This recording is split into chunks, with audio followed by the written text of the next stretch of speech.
Let me say it this way. I hope people are not going to cancel me for it, but There's a viral trend going around that a lot of people are seeking millennial women managers. finally, there is something that we're doing good as millennials and Gen Z is approving. Yeah. So there's this girl that says, my manager is my momager. Oh, I don't know if I like that. I know. So I felt also a little bit like, I think that the biggest reason why Gen Z loves us so much as millennial mom managers is because of a couple of different factors.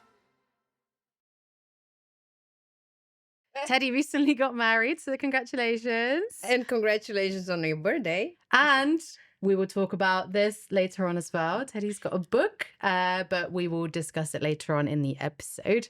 So, something we've touched on before in one of our conversations was that there's a viral trend going around that a lot of people are seeking millennial women, very specific millennial women managers to work with. So, I was just curious because we are both millennial women managers. I'm just curious what you think. Why are people searching for this? What makes us different compared to other managers, let's say? Yeah, I have to say, I love this trend. Finally, there is something that we're doing good as millennials and Gen Z is approving. Yeah. Thank God. When we talked about this with you last time, after that, I went deep on the internet because I was really curious. We talked about it, but I didn't have too much information about why is it trending, what is happening. And there is a hashtag millennial manager on TikTok. Okay. I'm gonna put it on this video as well so they can It's find it. it's amazing. And I've watched a couple of TikTok videos. I'm not on TikTok, but I had to make one so I can watch it. Um so there's this girl that says this. My manager is my momager.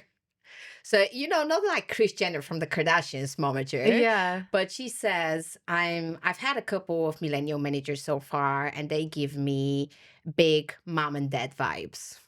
Oh, I don't know if I like that. I know. So I felt also a little bit like, well, what does she mean? But then she says, they have been the mom and dad that I've always wanted to have, which is like the Aw. cutest thing ever. But like, I could recognize this so much because, like I've kind of always felt also a little bit like a mommy to my Mm. teams. But she goes on and she explains, right? She says, I feel seen, I feel heard, I feel supported. She or he would come to me and check in with me. How are you doing? Mental health, things like that. And then it made sense for me because this is really also something that I've been doing unconsciously, I think, mostly with my teams. And I think that the biggest reason why Gen Z loves us so much as millennial mom managers is because of a couple of different factors. First of all, is I feel like we have this um, type of a leadership style, I would say, that looks a lot like the servant leadership style. I'm a very big fan. Servant leadership is very much focused on growing your people, Mm. focus on enabling them and making them happy and successful. I think millennial managers have also this very empathic approach towards their team members. And I think that obviously, like, let's not make it here about gender. I know a lot of male and female managers that are millennials, and they're doing a fantastic job by really, let me say it this way. I hope people are not going to cancel me for it, but overcompensating for the bad managers that we had. Yeah, amen. I think we have a bit of trauma. Yeah. And yeah, we're just trying to be better than what we've experienced before. I think that's the Yeah. only way we can explain it. Yeah. And I think that it goes also a lot back into us growing up with very ambitious parents that Mm. were pushing us to be the best version of ourselves. And you know what's happening nowadays? We have this mentality and then we combine it with finally the tools that are available out there to be that kind of a managers, Yeah. and also the freedom within some of the companies out there to be like this. And then we come and show up, and this makes people happy. And I have to say that it makes me truly happy to see my teams being successful and like, oh, cheering for them. And I also feel that if anyone within my team would fail, then it's truly also my own failure, Yeah. that I haven't done enough to make this person successful, which is something that is sometimes difficult to, accept, especially when you want to do really good. Hmm. But yeah. Well, a feedback I received a lot was that I was befriending my team a bit too much. And when I went down this TikTok rabbit hole as well, Yeah. I saw that that was a advantage that we gave, right? That we got really close to the team. We knew them all individually. We did Yeah. befriend them, but damn, I got this feedback all the time like, you shouldn't be doing that. You need to detach work colleagues to friendships. And did Yeah. you ever get this type of feedback as well? 100%. I think that this is also what you would see that the internet points out as one of the weaknesses of millennial managers Mm, is boundaries. And if you if you go a little bit outside of the internet, and if you go and read some of the books, like for example Radical Candor or Principles by Ray Dalio, you would see a very common thread over there that is talking about the relationship that you build with your teams to make them successful. And that relationship is also often based on getting to know them very well, creating this relationship that if things don't go well, you can go and be fully transparent to them. mm, And together you can figure out what is going to happen.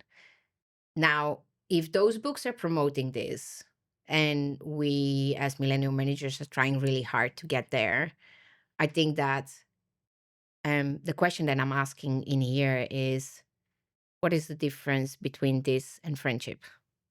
yeah. Because this is friendship, right? You go to your friend, and with your true friends, you can also go and tell them the truth, and you can tell them this is not working, or what you're doing is hurting me. So, of course, at work, you're not there to create friends, but the relationship that you as a manager need to create with your team members in order to stimulate this radical candor, radical transparency, is very close to friendship, Yeah. at least in my opinion.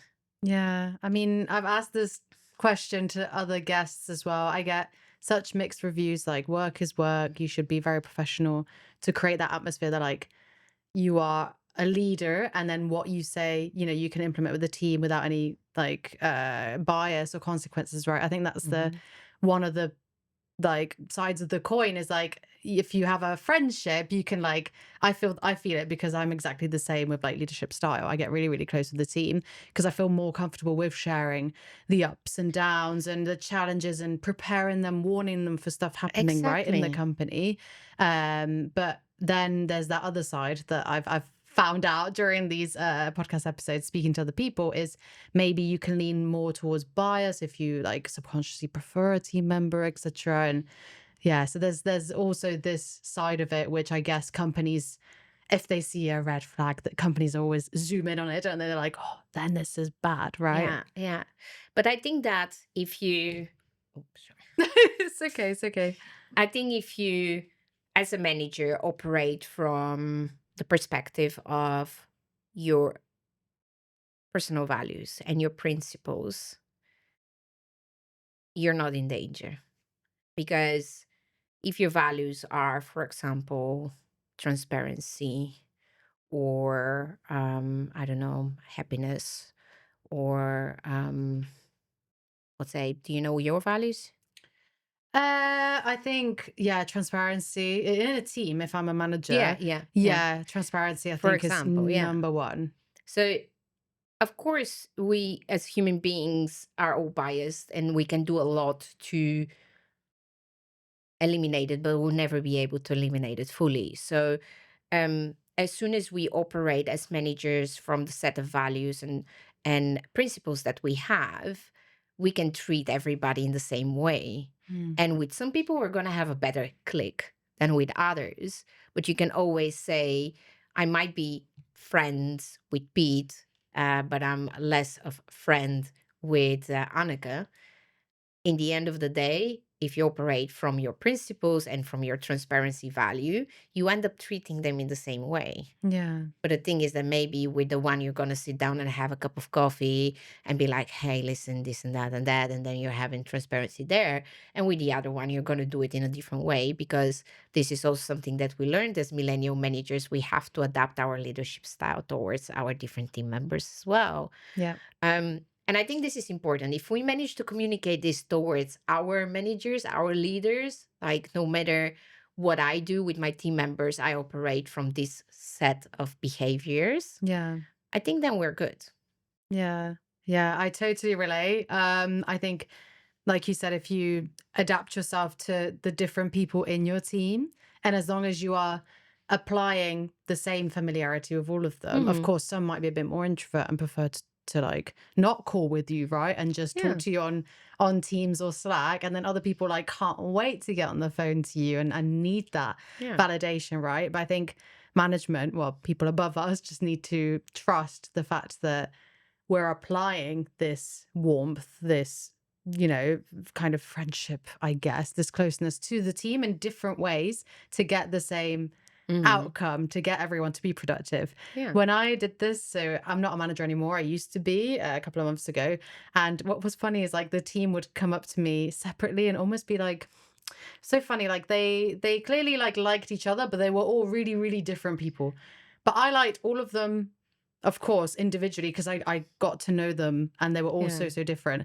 But it was funny because behind the scenes, they're like, oh, she's working like this. And I don't think that's right. And I was like, hey, thank you for raising that. Like, this is a safe Hmm. space, but I'm fully aware that this is how this person works and we're working on it. But thank you. So, like, I don't know if it was competition between the team, but I noticed that they were more comfortable telling me, like, I don't think this is right. Do you know something about this? I think Hmm. that's also the difference. Because I've also experimented with like leadership style, like being Mm. more work and then being closer. And I Yeah. found that being closer gave us more results. And I think the team trusted me more and they would like, yeah, come to me with small things Yeah. like this, right? I think it's just how we're raised and it just makes Exactly. sense. Like if the outcome is actually better than what it Mm. would be if you were to be a professional robot and Yeah. heartless, then But that's also one thing, like our managers were never given the tools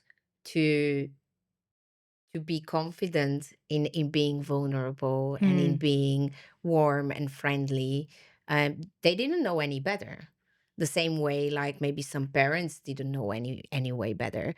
And what you're describing also with your team, it really does sound like mom with a lot of kids. And then it the kids does. are like, mommy, this and that. And I hope people are not going to understand this in a wrong way by us saying that we're moms and, like the our team members, our kids. I say that in the most positive possible way. But our kids then, they were also probably in their previous jobs. They were not given the tools to communicate with each other transparently. They maybe Mm, haven't been in a safe space where they can turn around and say to someone like, oh, the way how you're working is actually not something that I like.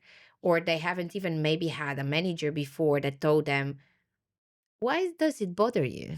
What is it exactly that bothers you? And help them also recognize that people can be different and they can actually celebrate diversity and they can actually use the diverse colleagues to mm, achieve different things. Like that type of self-awareness, it was not brought in leadership for many years. yeah. The And rec I see that also with a lot of my team members from before, but also with a lot of my managers before. They never taught me those things. I had to kind of, listen to podcasts and read books and talk with other people, other leaders that are very inspiring in our network Yeah, to learn those things and to actually realize, okay, this is the person that I want to be when I become a manager. yeah. I think that's so important to say. I agree with you. I was like, I found so many role models and inspo like on Instagram and stuff. And I was like, I want to be like, I want her leadership style. Like I was really, yeah, in the same mindset as you. And you've managed a lot of people, right? You've been a manager now in talent acquisition for quite some time. But I also like that you develop your team and you train them on a lot of stuff. So I'm just curious from your side, because we've spoken about this before, offline, not on the Yeah. podcast, what the perks are with upskilling your team Mm. and nurturing your team. Yeah. You know, when you would recognize that, right? When you're a head of TA or a team lead, you find yourself in a position where you're in the middle. You have a team that you want to keep happy, and you have your stakeholders that you have to keep happy, and then you have your circle of influence. Mm, And in that matrix, you have to figure out how you can deliver on both sides.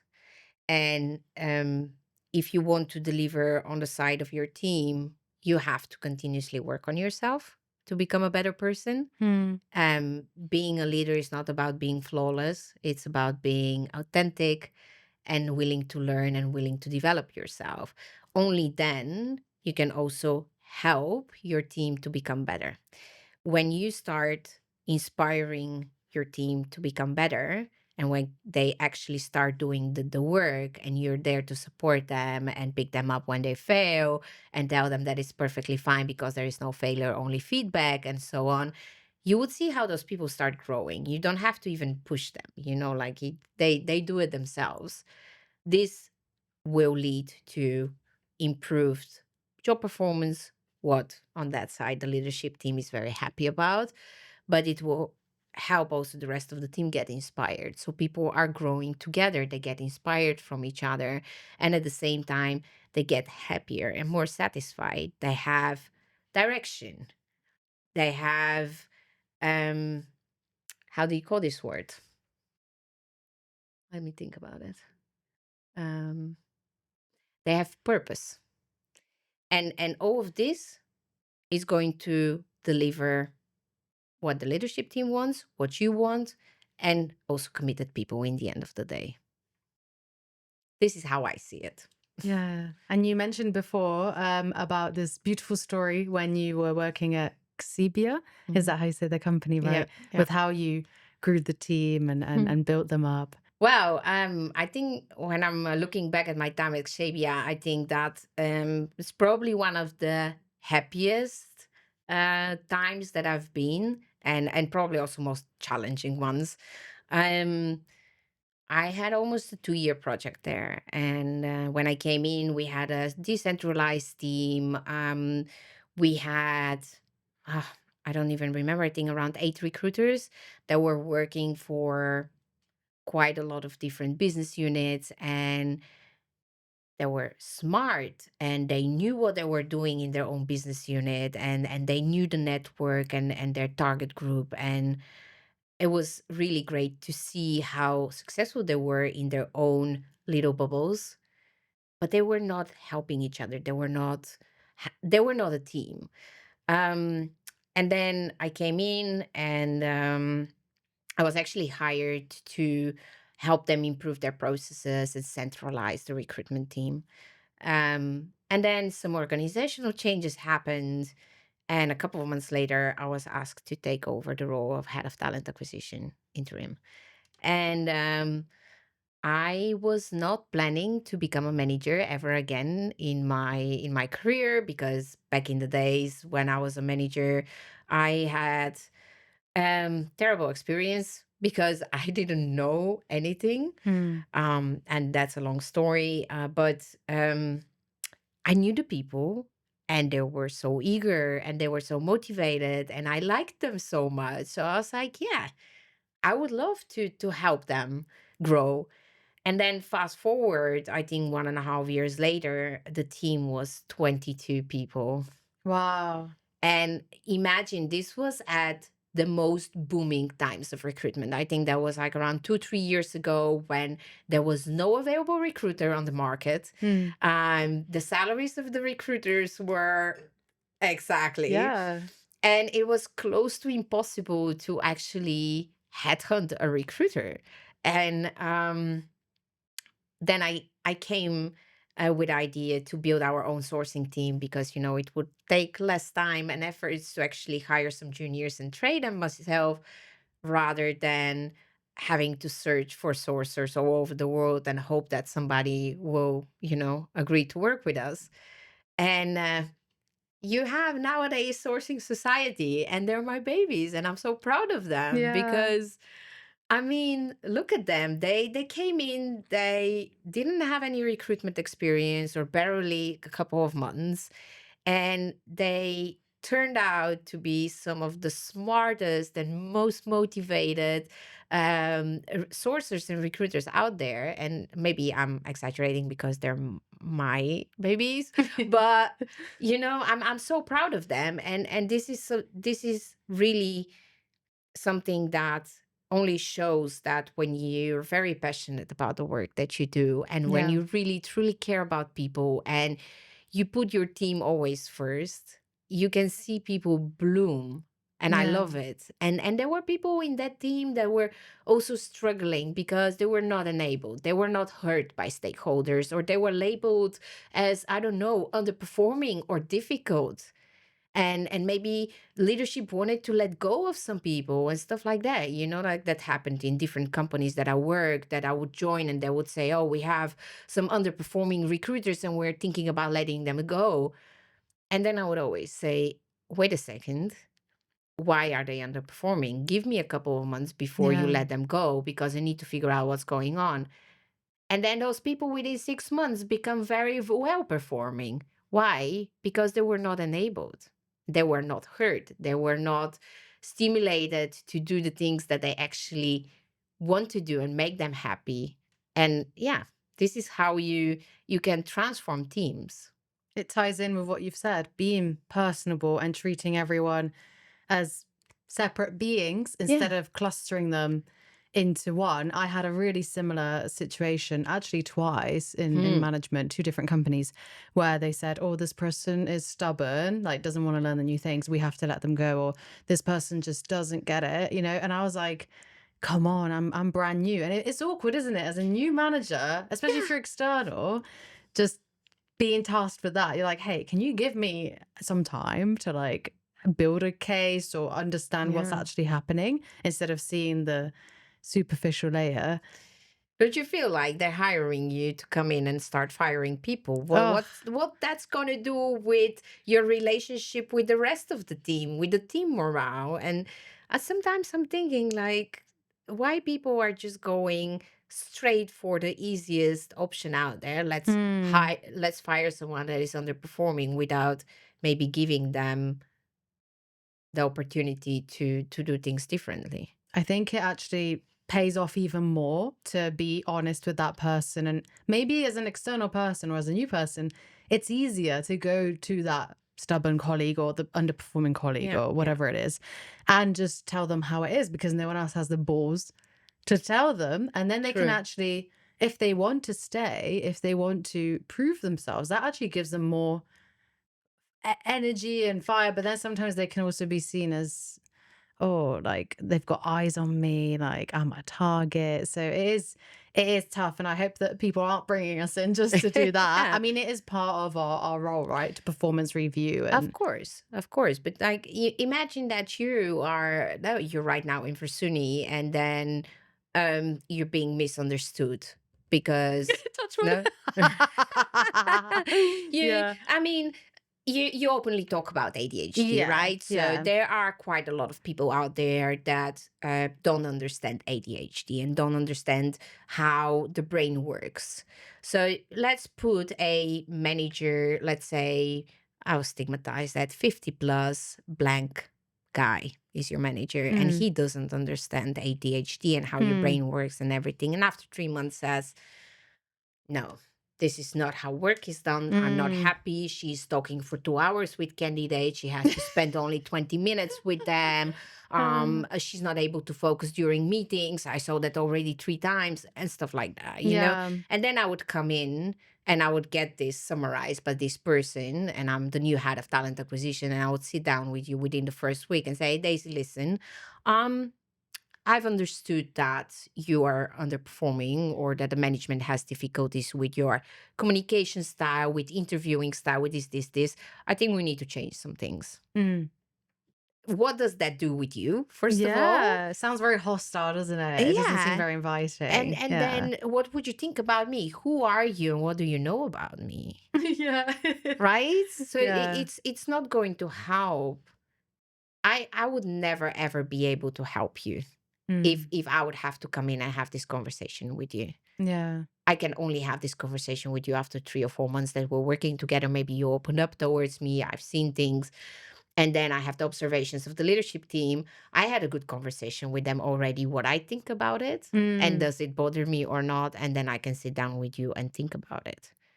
I think that's such a better approach instead of It should be, but go try to convince leadership team to do that. that's also your job as a manager, huh? Yeah, to manage your stakeholders. Yeah, yeah.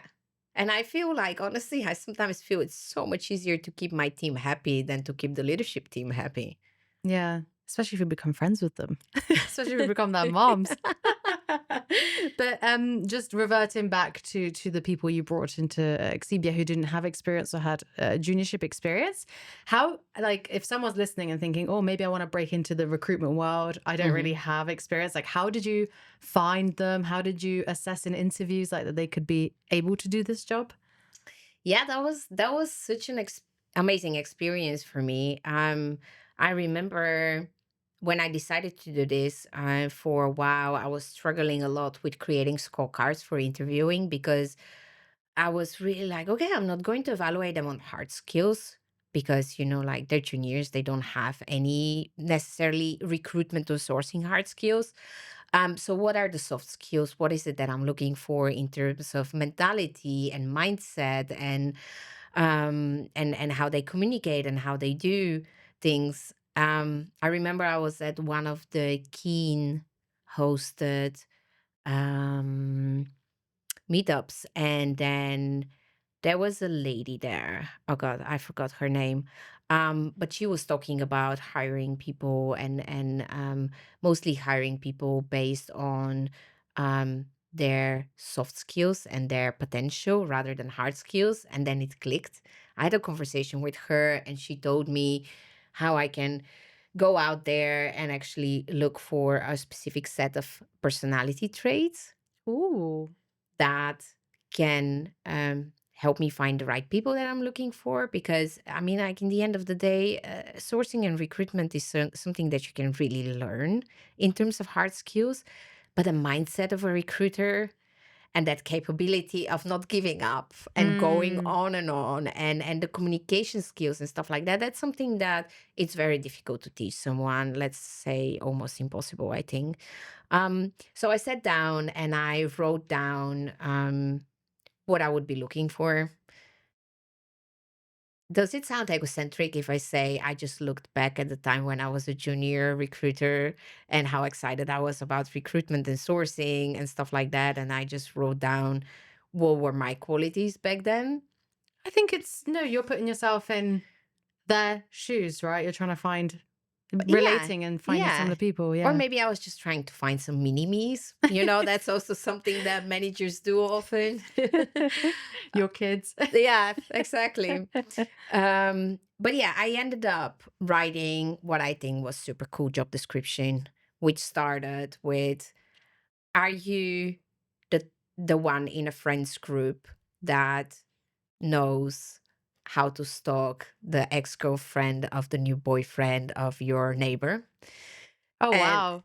it was something like this, Yeah. and then it was more about, like um if you if you're the person who does those Excel sheets when you go on a trip and you have 20,000 things planned and you have those Instagram maps with all the things that you want to do and the things that you want to buy and stuff like that. So I translated a little bit the traits about, being structured in your work, being curious, being motivated, and stuff The like that. research, hunting. Exactly, Yeah. research and hunting. And then there was also a question in the application form that was related to, like what is the, and I think it was something like, what is the most daring thing that you did with research or something. And then, one of the girls explained how she was in a restaurant with her best friend and she saw a guy on the next table, but she was too shy to talk to him. And she went on the Instagram of the restaurant, so who liked the post, and then through that she found the guy, and then they sent him an Instagram message if he wanted to have a drink with a girl on the next table. Oh my God. I hired her. Yeah. Absolutely brilliant. But if you're Yeah. looking for sourcers, what better than this would Yeah. you be looking for? Yeah. Yeah. Wow. That's the fact she did that and she got I love somewhere. it. Yeah. Yeah. And that's a really creative answer as well, because other people would think more relating to university projects, work, etc. They try and relate it to that. But she actually she wasn't afraid to put her like actual experience, which could be perceived as like, a bit embarrassing, right? But I think it was really bold, and you're also bold. So Yeah. you appreciated it. I loved it. Yeah. It was like, and this is where the bias comes in. I could have hired her on the spot only for that answer, and then the torture was going through 2 or 3 interviews with her dancing with her, like, and pushing myself not to be like strong yes, strong yes, strong yes, but continuously, asking myself, okay, but what are some red flags? Like, do I see something that I don't like and stuff like that? But yeah, it turned out really good. I think that's also, personally speaking, an ADHD thing. Like, if we meet someone and we're like, yes, like this job has been open forever, like yes, this is who I'm looking for, and you're trying not to be too eager, right? And being professional in an interview. And then, not giving the candidate the halo effect, right? When they're going through interviews. Yeah. Like, I love them. What do you do? I think I just roll with it. I mean, I can't keep excusing my ADHD, right? Like, I think people just know it now. It's just who I am, right? Yeah. And yeah. I mean, if I really, really like someone at the beginning and they're showing they can do the job and they are motivated and interested, then do I really have to torture them and put them through hell and, like, I don't know, mock interviews, and they have to call 10 candidates to prove to me they can do it? Like, I also want to invest in them and train them, right? I have that energy. So if I see like the minerals and I do like them, I'm honest. I've had actually a manager before saying like, you bloody love everyone, don't you? Because I was like, sorry, they're designers and I love design, right? So when they show me their portfolios and they're like, yeah, I did design this and this, of course I'm going to be like, I feel the energy through the screen. So that was a funny feedback I got, but I'm not always like that with everyone. Of course, if it's not a match, I think just the recruitment brain kicks in, right? And you're like, nah, like when you can't force it, like after 5 minutes, you're like, this ain't for them. It's just not going to work. It's almost like you're on a bad date, dare I say. But it's true. Like, you just, you can't force it. And then they're trying so hard to like match the job. And you're like, it's just not it. That's not it. I had that for a while with a sales role in the US. That's hard. Yeah. Especially if you're not located there as well. Like, and you're trying to. Yeah. Yeah, I think they also have quite a different communication style. So True. Yeah. Being like learning new like industries and like hiring for different countries and stuff. Yeah. I mean, I'm hiring for Dubai at the moment. I saw, yeah. It's really cool. I've always wanted to do it. Like, low key, I'm a bit fanatic after watching that Netflix show. What is it? Dubai Bling. I'm like, oh, like they're all such cool, like high performing like people. I'd love to like speak to them. So, but there's also other challenges with that I wasn't aware of, right? During interviews and stuff, I didn't realize that. But that's the beauty of learning new cultures and stuff. If you've been enjoying our Talent Exchange series, please consider subscribing and liking this video. It would help us out a lot. A fun fact, me and Teddy worked for the same company, but not together, but in different lifetimes. Exactly. Both worked for a recruitment agency. And that was the start of your like recruitment journey, right? Yeah. They headhunted me. And you were doing before like operations? Kind of role? I graduated hospitality management and I was working in a hotel in a management team lead position. I had 40 people under me. Whoa. Yeah, and I was 25. Oh my God. I didn't know what I was doing. That's the theme here. And it was crazy because, like I moved to the Netherlands when I was 19. So that was like 6 years forward. I kind of faked it until I made it.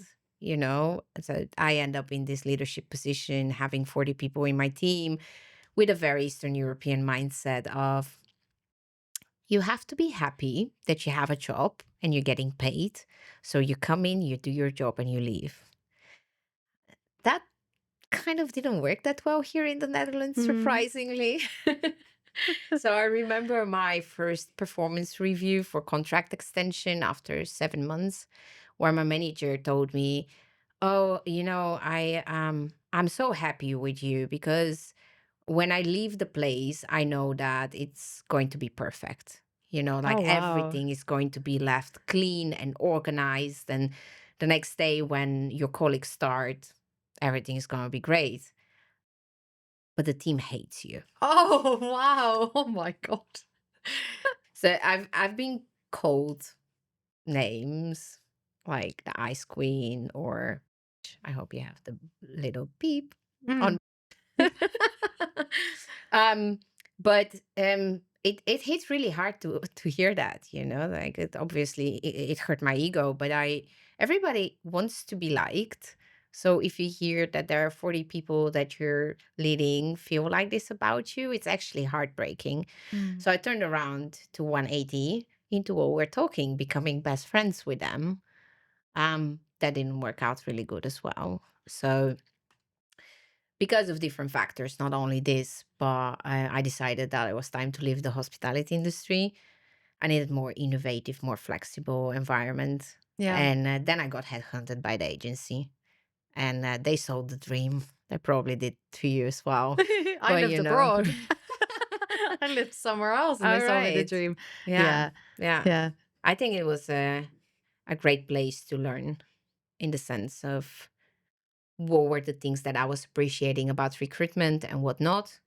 It was a great place to have freedom to explore things. Yeah. That was the time that I started learning more about the sourcing world, and constantly was going to meetups with developers, which was very um, helpful for me to learn more about the tech world. So it was a playground for me, Yeah. and a great moment to actually figure out what I want to do further with my career. What was really interesting when I was like researching your profile, you developed into management so quickly after Darwin. Like, how did you do that? Um, so hmm, after this 2 years in the hospitality industry and all the learnings and experiences that I had there, I've decided that I didn't want to be a manager anymore. And it has never been in the past 10 years a goal of mine to lead people, because I was just very much afraid that I'm going to repeat the mistakes that I did there. And I also felt I never actually did anything consciously um to learn more about how I can do better, which is not true because I was continuously working on improving myself.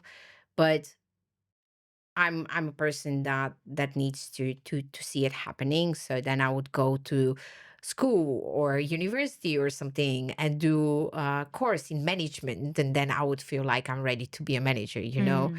Um, but I think for the past 8 years, I've had Ali, my coach. Every Tuesday at 7 p.m., we would talk for half an hour, and he has been so incredibly patient to really help me grow to the person who I am today. And that in combination with all the books that I've read, um, and in combination of maybe continuous desire to learn more and become a better person, when you put all those things together, then somehow naturally I've always tried to help people, and then got very happy when I could help people. So I think it became very naturally at the projects that I've done that were there were more junior recruiters or recruiters that needed help or didn't feel unable, that I would support them or have their backs. And sometimes in projects, it would happen that there was no head of TA or a team lead, someone to um, help management understand better recruitment and someone to Mm. help recruiters understand better how to be even better in their job. And somehow I would always end up into those positions without wanting the title, but wanting to help. And now when I'm reflecting back, I'm very grateful for all that unconscious work that I did, because now it feels so simple. Yeah. In practically, it's very, very difficult to be a people manager, but it feels very simple because I feel I have the tools, and now what I have to do is just apply everything what I've learned. So emotional intelligence, do you think that's like the key skill that you had that just naturally propelled you back into management? I think that's a good skill to have, right? Yeah, I think developing my emotional intelligence has definitely helped. Yeah. And I see, especially, I feel the most useful to more juniors and mid-years, because I can really step into their shoes and go back to where I was and what I was struggling with. And I feel I can be very empathic to them, understand them very well, which helps me to also help them by asking them the right questions or giving them examples of the things that I have done to help me grow. Yeah. Yeah. So I guess that's how you developed into being a manager. And then that's how your freelance career like kicked off, right? After the agency. Yeah, I mean, that was I like to play the victim here. When it comes to my freelancing career, I like to say that I didn't have a choice. And going back to the fact that I'm Eastern European, I grew up in a family that taught me to always seek for the secure, to always stay at the same place and not look out for the danger. So I felt very comfortable working for bosses. I've always said I'm very happy working for bosses. Um, but then after the agency and after working for 2 years in an amazing startup, surrounding myself with an incredible network of recruiters, because back then we were a whole bunch of startup recruiters that were meeting every week, and we were drinking wines and beers and talking about recruitment. And it was amazing because I didn't only have the experience from the startup where I was working, but I had kind of the experience of all my other 10 to 15 friends that were working startups and scale ups in Amsterdam. And I found myself in a situation where when I started looking for a new job, companies would reject me because on paper I didn't have enough years of experience, but they would tell me during interviews like you're so much more senior than what's on paper. You have so much knowledge, but we cannot like pay what you're asking for because actually on paper you have only so much years of experience. Oh, So it was so weird. I was put in a situation where I would either go and work for another startup or a scale up as a junior to be media recruiter with that corresponding salary, with all the knowledge that I've gathered, because I was also very actively public speaking already back then, and I was really also actively gathering knowledge. Um, or I could go freelancing. And I had a very good friend that was pushing me for a while to go freelancing, and he did manage to push me. And the craziest thing that happened was the moment that I said in my network that I'm going freelancing, I had 7 job interviews in two what? weeks for projects, and I ended up having 3 offers What? that I could choose from, and I had almost a mental breakdown because I couldn't choose. Oh And I no. was feeling so bad of rejecting 2 of the companies. It was just, like, so crazy and humbling, and it was such a nice experience, and I've been lucky that in the past years, I've been always in a situation when I would be approached for a project. I never had to look for a project myself, and that feels really nice. What do you think helped that? Well, how were people? approaching you? Was it because of your social media presence or was it word of mouth? I think it's word of mouth. I never tried to be active on social media. I actually freak out by the idea that I have to post things. Um, I think it was word of mouth. I think it was also mostly about actually how passionate I am about recruitment and about wanting to do things right and wanting to do them um, in a good way so companies can be successful. And then doing that, startup after startup, people start talking. Um, and that helped. And I think that there are some incredible people in our network that are really good friends of mine that have helped me also a lot. You know, we're a small network of freelancers. So if somebody hears about a project, you do reach out to your friends and say, "Hey, I'm not available. Are you available?" So I think it's also a lot of luck, actually. Yeah, that network's become bigger, hasn't it? It's like a whole I saw it's like a Facebook group, there's like a Yeah. Slack channel, like Oh my WhatsApp group god. I've heard about, the freelance as well. Yeah. True. And they Yeah. just mention like, oh, there's a project at XYZ, who's interested? Yeah. Yeah. Yeah. Yeah, Yeah. yeah, just passing them around like Pokemon. It's great. It's great to see a community that helps each other. Um, I think that from what I've seen going to all those conferences, you know, like SOSU and SourceCon and all the recruitment and HR conferences in the world, most of the people say that we have something pretty unique here in the Netherlands in terms of network. Yeah, yeah. It just naturally becomes something, right? Like even this Slack channel that we're in, Yeah. and there's many others as well. I'm in like two or three more alongside it, very, Mm, very different. But people, I think, just seek that, don't they? They just want to build a community around like what they're passionate about and just share it and like share knowledge, but also like yeah. if they need advice, I think that Slack channel is perfect for like if you're struggling with a system or if you're struggling with even I saw like candidates, for example, like 'cause the market at the moment is so saturated. Like, how do Hmm. we deal with this? It's like this safe space for all of Yeah. us in the industry instead of being like in competition and like not even contacting each other and just Yeah. being removed Gatekeeping.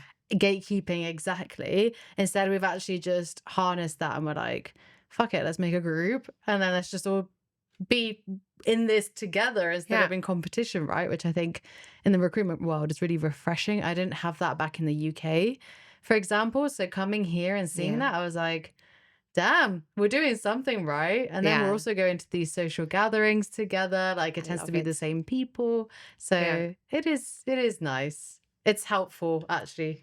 I think probably around 90% of the things that I know from recruitment are coming from this community, from my peers, people Yeah. that have been continuously sharing knowledge and opinion.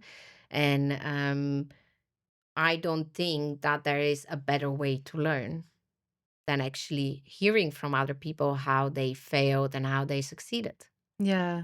Because they also have experience not in your company, like in other companies, and Yeah. they just give you essentially free insights, right? And then if you're like being a manager on your own and you're left to your own devices, like having to pick things up and create things, sometimes you just feel like shit, like this was natural to me, but am I doing the right thing? Yeah. So it's actually very comforting, like Definitely. just reaching out to someone or someone actually saying it themselves, right? Especially on Mm. Slack. Um, just saying what they're doing, you're like, oh, I'm doing it too. Thank God we're doing the same thing. Yeah, absolutely. Absolutely. Talking about communication, you're known, Teddy, in the recruitment world, for being bold, being authentic, being yourself. I really admire this, and I try to convey this as well in my social media and also my in my management style and working as a team.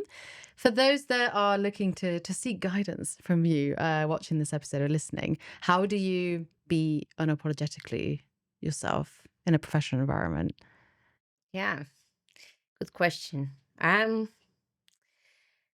So first of all, I think it's important to think about like, well, what does it mean to be your authentic self, right? So I think there is a very common misconception, especially when it comes to women, that you cannot be yourself in a work environment.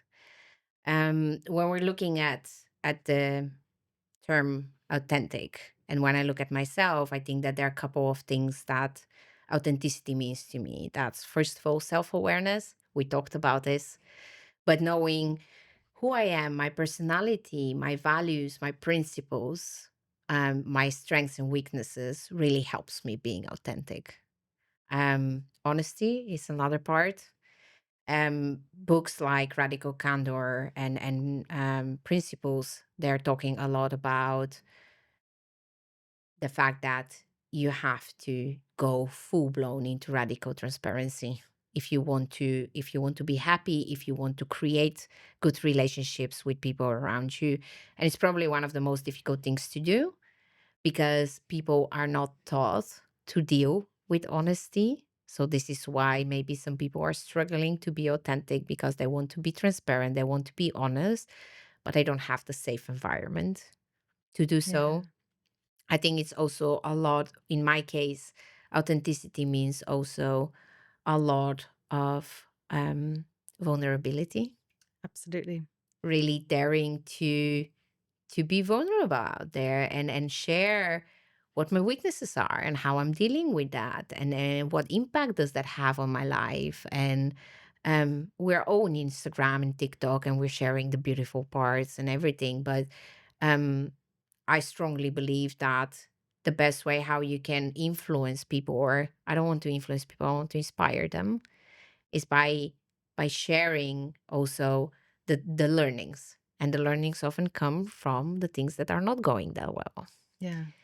And I think that in my case also it comes to independence, being able to, no matter what happens, follow those rules or principles or values that I have in everything what I do without having been influenced by other people or external factors. And I think this is probably one of the most difficult things as well for me, Mm. because, well, I'm a human being. I'm getting influenced by others. Um, but why am I saying all of this is because women are afraid to be authentic because we're being labeled in some kind of a way for different traits of our way of being authentic. But in the same way, if you can be authentic, you can be yourself in a work environment and still be successful. And how Absolutely. do you do that? It's by learning how to communicate. So let's put an example here. If I would have a strong opinion about headcount, companies that don't work with headcount, right? If I'm in a group with recruiters, peers, Mm. the way I'm going to communicate that to my peer recruiters would be probably direct, yes, but I'll probably also not really choose carefully my words because I'm amongst like minded people and I want to sparkle conversation. Mm. So I might be even very bold in my statement. I might go and use strong words and say companies that don't plan headcount a year upfront are doomed. They're going to fail. If I'm sitting with five executives that are potential clients or my new clients, and they just tell me, oh, we don't do anything with headcount, I can still be authentic self by being vulnerable and honest and very self-aware about the fact that I have to choose my words very carefully because I am a passionate person. So my ego and my passion say like go full blown, what? You're not doing headcount? What the fuck? Mm. But I will choose my words and I will be still very direct. I would say, um, I would ask questions and then I would say, okay, I understand where this is coming from. In my experience, in my opinion, this is not necessarily handy or this is not going to help you scale in the future. May I propose this and that? I'll still be direct. I will still communicate what's on my mind and my opinion, and I will still be out there on for the sake of the people, my high heels and my makeup and my nice dress and everything. So I'm still going to be my authentic self, but I'm just Yeah. going to choose my words carefully because the secret is to communicate your message in a way that your audience is going to receive it. And that doesn't have to do anything with authenticity. No, it's just tailoring to your audience, right? Yeah. Yeah. And it's easier said than done, yes. Mm, I do have to prepare for an hour before a meeting like this and really have to coach myself to do meditation and whatnot. So my passionate self is not going to go out there and tell them, So this is the complete, truly authentic Teddy that is yeah. going to use also certain words and everything. But with time, it helps. So don't be afraid to be authentic. Just make sure that you can influence people. And I say influence, not manipulate, but influence by asking questions and choosing the right way to communicate. And that can help you. You can even dress as a clown if you want to, as soon as your message comes in. And yeah, if you dress as a clown, maybe your nonverbal communication is going to influence them in a certain way. But you know what I mean. Yeah, yeah. I'm gonna clip this as a TikTok. Teddy's advice. The Put truth is, dress up as a clown. yeah, But but you're put also like a red nose. You can be authentic. You can be yourself in a work environment and still be successful. And how absolutely. do you do that? You can even dress as a clown if you want to. I totally agree with you. Communication is really key. Tailoring to your audience as well, which ties in with your management experience, right? Getting to know everyone and tailoring your approach in different ways. I think that's absolutely essential with this because I relate to you. I'm also very yeah, I'm passionate. I say my Italian blood, yeah, definitely jumps in and wants to be stubborn and prove a point because you've got the experience to back it up, right? Exactly. But then it's how do you say this, right? So then some people might want it with facts, with figures, not just purely relying on emotion, right? Mm. A beautiful quote I heard from a woman called Whitney Uland. She's a influencer and celebrity coach. I came across her very recently. Is that to be authentic, Mhm. to own your space, is to own negativity. So I think when you're trying to be authentic self, it feels really refreshing and it feels really good just saying things that like are on your mind and just saying your truth, right? Yeah. But then the backlash you can get from it, right? That's the scary bit. That's the bit Mhm. you don't want to face, especially if it's in a meeting with executives, in a Yeah. meeting with your team, right? Or if you're making big decisions or even on social media, right? If you're just Yeah. vulnerable and yourself, you're like, that's good because that's me, right? I'm putting Mm. myself out there, and then you get all the shit, Yeah. and then she basically says, own that too. So own the nice bit, own yourself, your authentic self, but your authentic self has to be strong enough to fight Yeah. the bullies, the trolls, the people that say no, the people that are stubborn, Mm. right? You have to really fully own it and not bend over backwards and Yeah. apologize for being yourself. That's when you're not being yourself. Exactly. When you have to Yeah. start apologizing. Yeah. Yeah. Yeah. I think when there was a really nice coach, I think it was in Xavier, when I was still there, and I talked with her for a while, and she taught me something about telling people about your vulnerability. Um, where you would turn around, let's say you're in a meeting with executives, and then they would say something to you that sparkles your passion, let's Mm, put it this way. mm. Um, that your best weapon is to turn around and just be completely honest about what's happening with you. And then, you say, the way how you say things makes me very um emotional in a positive way, because and then search for the 10%, 90% we disagree, but there is always like a 10% Yeah. something that is really good. So search for it and say, makes me very emotional in a positive way, because what you're saying is this and this, but I also, and then you turn around into what you want to say. But, that doesn't make any sense what I'm trying to say. Um, so the commonality, the 10%, you're still trying to find Yeah. a So path, like, on one side, like open up in your vulnerability and say how you feel.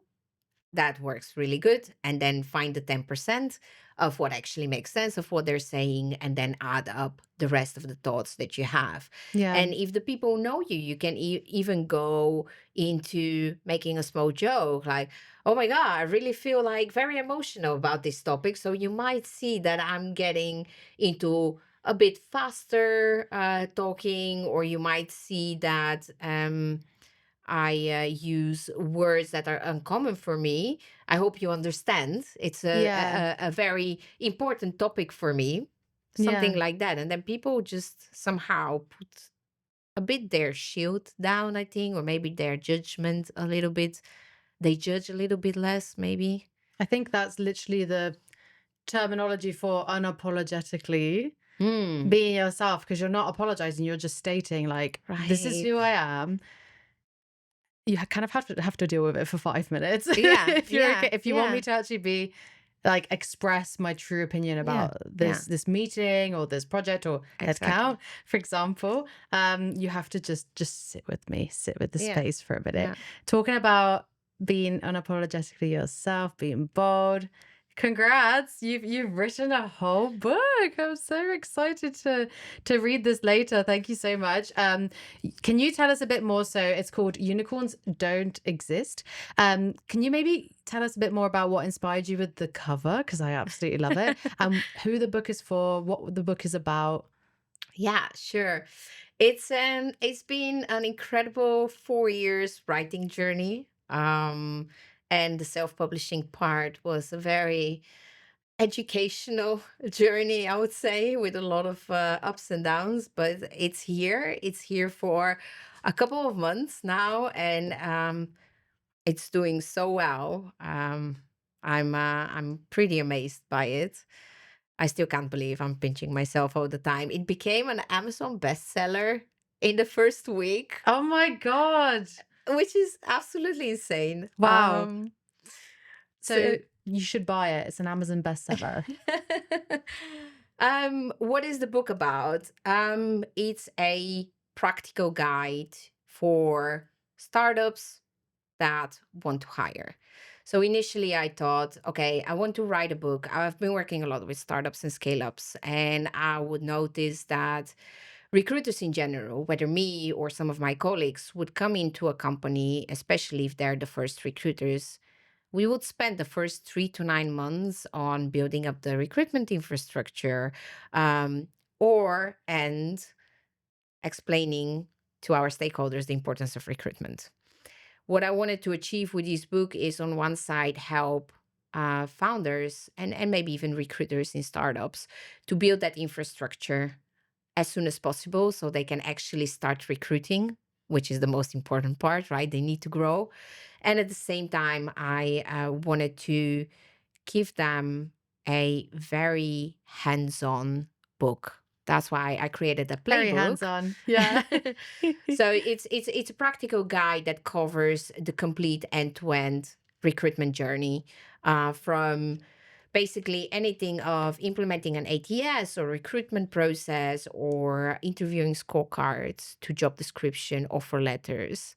Um, and you can find from basically all my experience written in the book. So there is theory, my own experience, but also at the same time, a lot of templates, a lot of workshops, and examples that anyone can just literally copy and paste Mm. today and start using it or tweak it to their company's needs.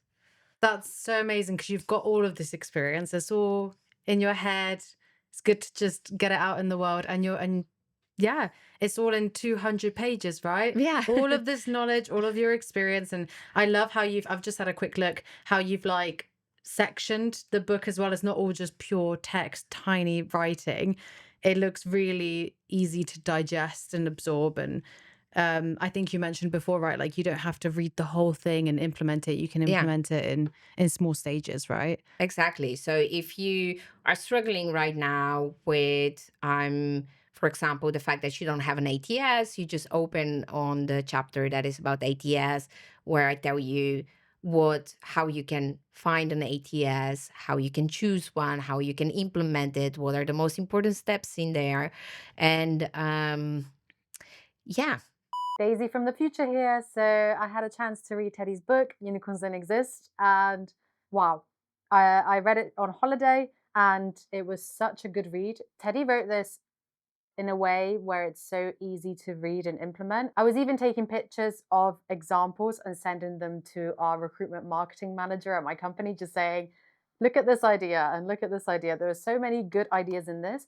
It's essentially a practical guide for a business owner looking to start recruiting, or anyone in a recruitment team, whether you're media level or you're a manager. And you can just take any of these ideas. It's from ATS systems to onboarding to even employer branding. There's so many ideas on this that, yeah, it's she just made it sound so easy and so practical. So kudos to Teddy. And if you want to buy this book, there's a link below in the description. And let's get this conversation started. What feedback have you had from it so far? Um, well, that's also very humbling. I was for a very long time, the imposter in me, for a very long time, was very scared that there will be backlash from the recruitment community out there, that I'm writing things that everybody knows. Why would I put it on a book? But the feedback so far has been absolutely fantastic, which is so nice. I'm getting pictures of people all over the world that are Really? sending me a picture of the book from Australia or the States, Brazil.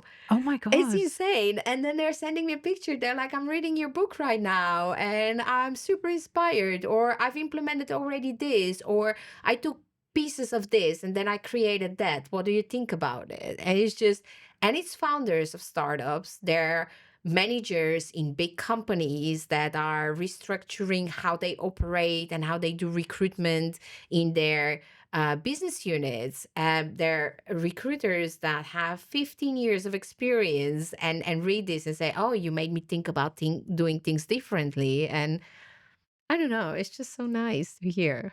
So, if I'm a founder, if I'm in recruitment, or I think I've heard that this book changes people's lives, even not in the industry, I should go out and buy this book on Amazon. Yeah? Yes. Yeah. Amazing. It's so inspiring. And can I just ask, why is this in different color? Well, this is thanks to Jan Texe. I Ah, He's been fantastic. He has helped me so much through my writing journey. Obviously, Jan has the Full Stack Recruiter, the different editions. He's written a lot of books. So he um taught me also a lot of things. And then when I showed him my book cover, which was literally the first thing after I decided I'm gonna write a book, this was the first thing that came out, like the cover. And I showed him the cover when the designer made it, and he said, I'm missing this. And then he changed the NNT to the different color because I told him about the book and what I wanted to write, and then he said, "Are you stating that unicorns don't exist?" And I said, "Well, they might exist. I don't. I want to make people read it and yeah. figure out for themselves if they believe that unicorns exist, and obviously unicorns in terms of candidates." And then he changed it, and it just looks so perfect now because it really suggests, read the book and figure out for yourself, does the perfect candidate exist and can I find them if I wanted to? Because the book is supposed to help them find that unicorn if they do exist. I think it's such an incredible 360 moment, right? The fact that you started at an agency, and then you were put into a management position again. And then now you've worked with all these startups, and then your startup career was so amazing from the get go. Even though you were pushed into it, it Yeah. was just natural. And you had 7 interviews and 3 offers that you can choose. And then all of this experience, the Exebia experience as well, building up a team as well and managing them. And then you just put all of this knowledge with such an amazing mentor, Jan, Yeah. who's written so many books, into this amazing book that everyone can learn from. I'm so excited to read it. You should be my mentor because I'm also writing a book. I have been for like a year, I Oh, think. wow. But Congratulations. and I also started with the cover. I don't know why that feels so natural. Like you start with the cover first and then I you feel write it everything. just gives you somehow the motivation, the direction, a visual. For some people that are more visual, I've put the cover on my laptop as a background. And the moments that I didn't feel like writing, I would just look at it and then I would be like, okay, I need to do this. Yeah. How do you find the time or because you're clearly very, very busy with your assignments. Like, how do you find the time to write a book? Yeah, well, that's why it's been 4 years. It's a very big struggle. I'm in the beginning. I was writing one day in the weekend, so full 8 hours. For a while, I didn't write for more than 9 months. I didn't write at all. Then I started doing the miracle morning, so I was writing for 1 hour in the morning. Um, and then eventually, my husband got so tired of me of not publishing the book that he's Mm. been waiting for since we met. That last year he made me take a couple of weeks off, and he said, "You're gonna sit down and you're gonna finish this book." Oh, wow. So yeah, that's how it went. In the end, I took a couple of weeks off, and I've been only writing, editing, working on all the workshops and everything that was in there. And I'm very grateful for that because otherwise, it probably would have happened 2 years further down the line. Yeah. I wonder how different it would be 2 years from now. Probably very different because, in its own, and this is also something that I can give you as an advice when you're writing a book, don't rush it. Don't put yourself a deadline like it has to happen then and then because you're maturing together with the book. When I read things that I wrote 4 years ago, it was beautiful to read it because I still think alike, but the way how it was written and maybe the one example that I had back then, and then 4 years later, I had seven examples that I could choose from, and I can enhance what I was saying, really made me think like I'm so grateful that I actually took 4 years to write it. Yeah. And it's very beautiful to follow your own growth through reading what you've written in the past months in comparison with a year ago or 2 years ago. That's not something that will run away from you. Yeah. And then 4 years from now, you'll read this book and be like, I need to do another one, Oh, version two. God, I'm not ready for this. With new AI integrations and stuff. Yeah, I mean, like how that's gonna look like in the future. Yeah, that's a different podcast episode. I'll have Yeah. to bring you back for that one. But guys, please support Teddy with her author journey. I will read this later for sure. I have a lot to learn. I hope this doesn't make me switch my career or start freelancing because I like my job. But I'm really, really excited and thankful that you've given me a copy. Ted, how can we, if I wanted advice from you, if I wanted to, you don't really post on social media, so maybe not see your content so much, but maybe get updates about your book or follow your journey. How can I reach out to you or follow you? I think that it's inevitable if you want to stay, how do you say, current? Yeah, current. Yeah. Um, that you have to post. And I do want to do more with my book. I want to really spread my knowledge on the book. So I will be posting more in the future on LinkedIn. I have a whole marketing plan and everything. Let's see if that's gonna work out. But I think that the best way for people would be to really link with me on LinkedIn, follow me there.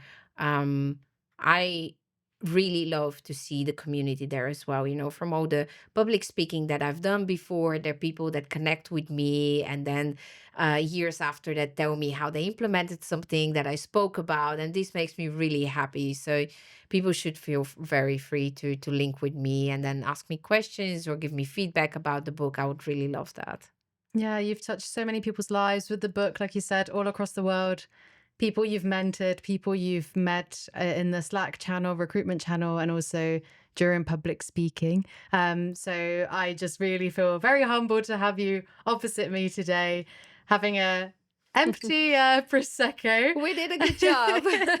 But thank you so much for coming on. Always wanted to have you on. I'm glad you could make it. And again, thank you so much for sharing your book and all your thoughts with us as well. And thank you very much for the invitation. I really enjoyed it.